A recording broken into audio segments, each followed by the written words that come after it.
First, create a game object.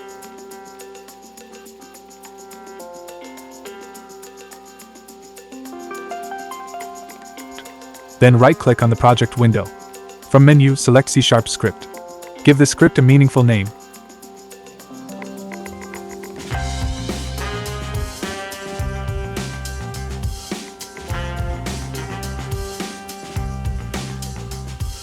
Locate the newly created script in the project window. Click and hold the left mouse button on the script. Drag the script and drop it onto the desired game object. To remove the C# script from the game object, click on the icon representing the script component attached to the game object in the inspector window. Then select Remove Component from the context menu.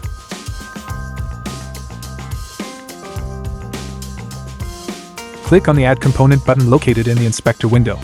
In the search bar that appears, type the name of the script you wish to add. Once the script appears in the search results, press Enter.